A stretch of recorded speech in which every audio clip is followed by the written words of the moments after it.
вазири дифои Русия Сергей Шойгу гуфт ки Москва ният дорад пойгоҳҳои низомиро дар Тоҷикистон ва Қирғизистон дар робита ба вазъият дар Афғонистон тақвият диҳад. Вазири дифои Русия ин изҳоротро дар пасманзари тамринҳои низомии ҳамкории минтақавии 2022 бо ширкати кишварҳои Осиёи Марказӣ, Иёлоти Муттаҳидаи Амрико, Муғулистон ва Покистон дар Тоҷикистон баён дошт. Нақшаҳои Москва алайҳи таҳдиди афзоянда ба амнияти минтақа аз ҷониби Афғонистон барои таҳкими пойгоҳҳои низомӣ дар Осиёи Марказӣ Сергей Шойгу дар нишасти кишварҳои узви Созмони ҳамкориҳои Шонхой дар Тошканд эълон кард.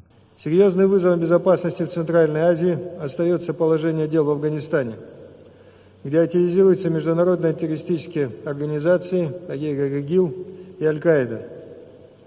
В стране на фоне продолжающегося вооруженного противостояния ухудшается социально-экономическая ситуация.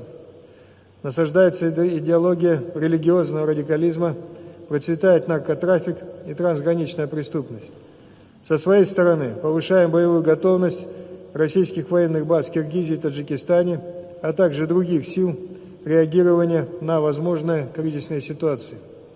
нозирон қайд мекунанд ки ин изҳорот пеш аз ҳама ба суст шудани нуфузи низомию сиёсии Русия дар минтақаи Осиёи Марказӣ дар пасманзари нокомии таҷовуз ба Украина мебошад, на бо ягон таҳдиди воқеӣ. Агар хатари ворид шудан аз қаламрави Афғонистон зиёд мебуд, Федератсияи Русия як қисми контингенти мустақар дар Тоҷикистонро ба ҷанги Украина ҷалб намекард.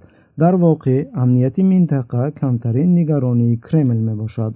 Следующий план Маршалла как был реализован. сиёсатшиноси қирғиз Одил Турдуқулов бар ин назар аст ки Москва барои аз даст надодани нуфуз дар Осиёи Марказӣ нуқтаҳои танишро нигоҳ медорад. мисоли ин ба назари ӯ равобити Толибон ва Душанбе аст. аз як тараф Шойгу дар бораи баъзе ҷолишҳои мавҷуда дар Осиёи Марказӣ дуруст қайд мекунад ки яке аз онҳо вазъ дар Афғонистон аст. ин ба хусус барои Тоҷикистон ки бо он ҳаммарз аст хеле хатарнок мебошад, зеро миёни Душанбеву Кобул мушкилоти зиёд вуҷуд дорад. аммо сабабҳои дигар дар суханони Шойгу пинҳон аст, зеро мавқеи геополитикии Русия дар минтақа заиф мешавад.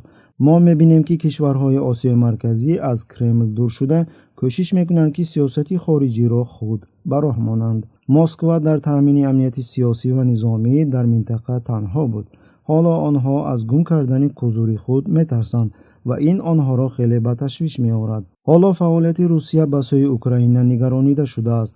он инчунин макони бархӯрд бо Ғарб аст.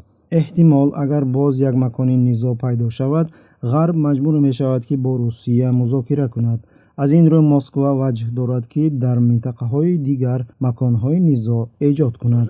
қобили зикр аст ки пас аз изҳороти Шойгу дар расонаҳои Русия нашрияҳое пайдо шуданд ки гӯё Толибон ба марз бо Тоҷикистон нерӯҳои изофӣ ва мошинҳои зирҳпӯшро ҷамъ мекунад. масалан порталҳои русии Aviapro ва Military Affairs навиштанд ки ҳаракати тонкҳо ва мошинҳои зирҳпӯши ҷунбиши Толибон ба самти марзи Тоҷикистон дида мешуданд. сухан дар бораи истиқрори гурӯҳи бузурги террористон дар наздикии марз бо ин давлат меравад ки ин метавонад далели омодагии террористон ба ҳамла ба Тоҷикистон бошад, қайд мекунад Aviapro. И Таджикистан никогда не останется один на один со своей...